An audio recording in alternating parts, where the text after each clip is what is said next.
Hello दोस्तों, स्वागत है आज मेरे यूट्यूब चैनल पे। आज मैं लाया हूँ लाइब्रेरी का इतिहास, लाइब्रेरी का हिस्ट्री। आपको बहुत इंपॉर्टेंट है लाइब्रेरी के माध्यम से। स्टार्ट करते हैं वीडियो को। और एक बात और, जो मेरे पहले वाला वीडियो नहीं देखे वो प्लेलिस्ट बना हुआ है, जाकर वो पहले देख लें, फायदा ही होगा। चलिए, धन्यवाद। स्टार्ट करते हैं आज का सिलेबस। पुस्तकालय आंदोलन। पुस्तकालय पुस्तकालय का इतिहास आज से नहीं बल्कि इतिहास लेखन के काल से ही चली आ रही है, जो कालांतर में पुस्तकालय आंदोलन के रूप में फैली। पुस्तकालय आंदोलन से तात्पर्य एक ऐसे चेतनायुक्त प्रयास से है जिसके द्वारा सबके उपयोग के लिए उनके आवश्यकताओं के अनुरूप ग्रंथालय का संबंध तंत्र स्थापित किया जा सके। मैं एक बात और बता दूं, पुस्तकालय आंदोलन की शुरुआत 1910 ईस्वी में आने वाले इसमें बड़ौदा राज्य में हुआ था। राजा का नाम याद है आपको तो वो कमेंट में करके बता दें, नहीं तो मैं बता दूंगा थोड़ी देर में। आगे बढ़ते हैं। पुस्तकालय विज्ञान, डॉक्टर एस आर रंगनाथन। इनका पूरा फुल फॉर्म जानते हैं तो कमेंट में करके जरूर बताएं एस आर का फुल फॉर्म क्या होता है। रंगनाथन ने पुस्तकालय आंदोलन के संदर्भ में लिखा है, मुद्रित सामग्री के संकलन, व्यवस्थापन तथा परीक्षण के लिए यहाँ वहाँ छोटे बड़े पुस्तकालय खोल देना पुस्तकालय आंदोलन नहीं है। सही बात है।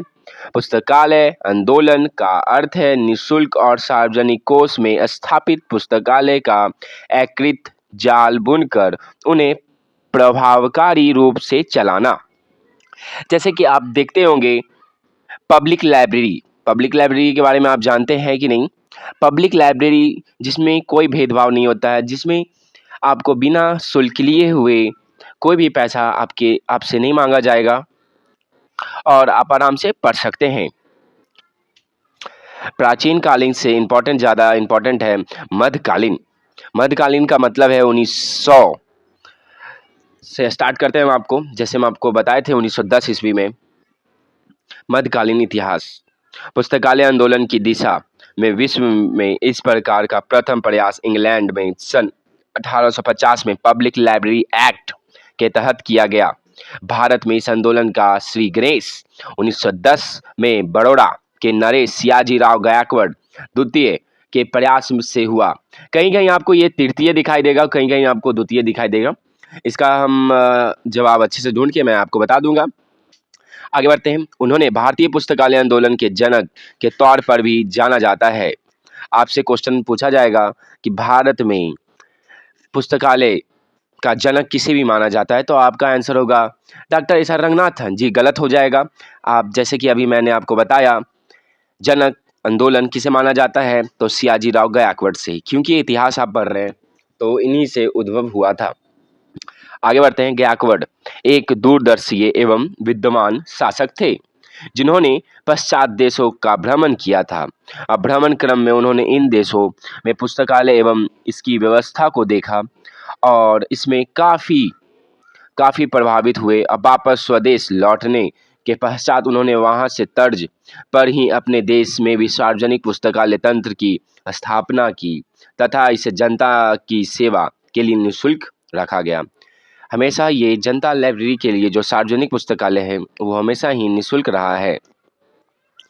Very important, W A warden के बारे में आप जानते हैं किसके शिष्य थे? इनके गुरुजी का नाम मालूम है आप लोग को तो कमेंट में करें, नहीं तो मैं बता देता हूँ। अमेरिका ग्रंथालय विज्ञान की विशेष डब्ल्यू ए वार्डन को नियुक्त किया गया।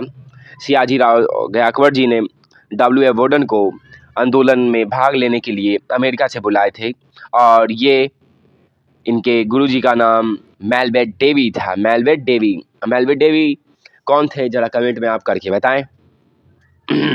आगे बढ़ते हैं।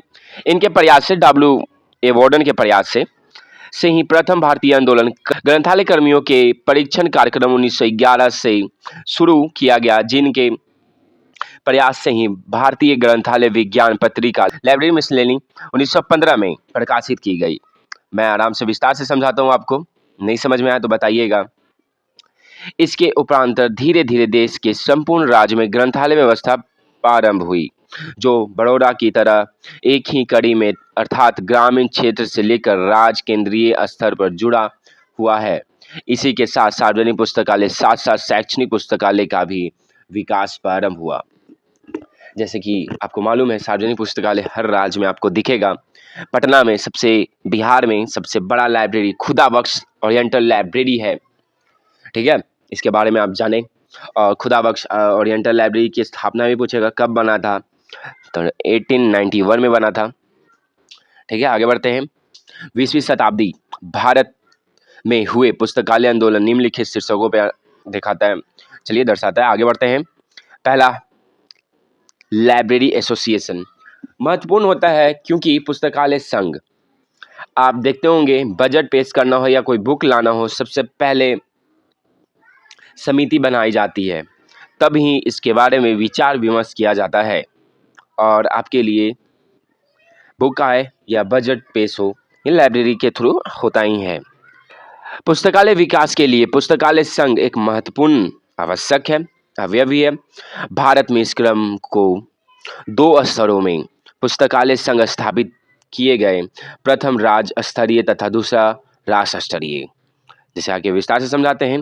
State level, state library association, राज्य स्तरीय पुस्तकालय संघ का निर्माण 1914 में आंध्र प्रदेश में हुआ। इसके बाद 1921 में महाराष्ट्र में हुआ, 1923 में मद्रास में हुआ, 1925 में बंगाल में हुआ, 1929 में पंजाब में हुआ, 1930 में केरल में हुआ, 1936 में बिहार में हुआ, 1938 में असम में हुआ, 1939 में दिल्ली में हुआ, 1944 में उत्कल में हुआ, 1953 में गुजरात में हुआ, 1956 में उत्तर प्रदेश में हुआ, 62 में मैसूर, 63 में गोवा की संघ की व्यवस्था की गई, स्थापित हुआ।